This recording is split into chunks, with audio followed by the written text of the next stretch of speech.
Hello friends, जय जगन्नाथ। आपण सब मोर गोटे नुआ फ्रेश ब्लॉग को वेलकम। तो आज मुझे आसी कौटी देखो योगी बामन यूनिवर्सिटी। तो आम सब एत जन आसीज टे देखू योगी बामन यूनिवर्सिटी केमती कौन होपन सब बीएड एडमिशन कर। तो देखो चलतु एलमाइटी क्लास तरफ आम सब आसलु ये देखिकिना जाऊँ। आमर बहुत पिला ये एडमिशन होती कौन कौन सुविधा अच्छी कौन ना केमी ट्रांसपोर्ट सुविधा अच्छी रही सुविधा अच्छी फूडिंग लजिंग ऑल ओवर आम टोटाल देखिकिना जिबा। तो पिला कहीं हैरान करवा।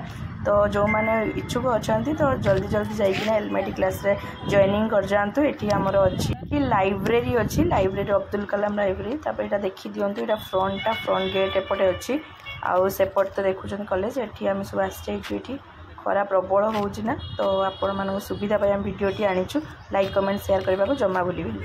तो चलतु ना देखी दिंतु एम चलू सुट कर अच्छी।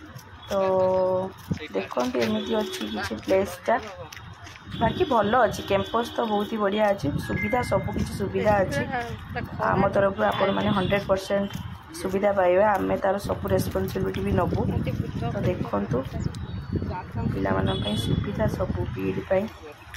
तो देखी दिंतु यहाँ गेट अच्छी मेन गेटा ये अच्छी जाइना फ्रंट को आपन को देखीदेवी मेन गेटा कौन अच्छी। चलतु मो कंटिन्यू रुहतु वीडियो रे। यहाँ अच्छी तार मेन गेटा फ्रंट रे एमती देखा जाए योगी बामन यूनिवर्सिटी। यहाँ पूरा रोडटा जाइए मेन रोडटा बस रो सुविधा अच्छी ऑटोर सुविधा भी अच्छी। देखी दिखाँ पूरा टोटाल गेटा फ्रंट रो।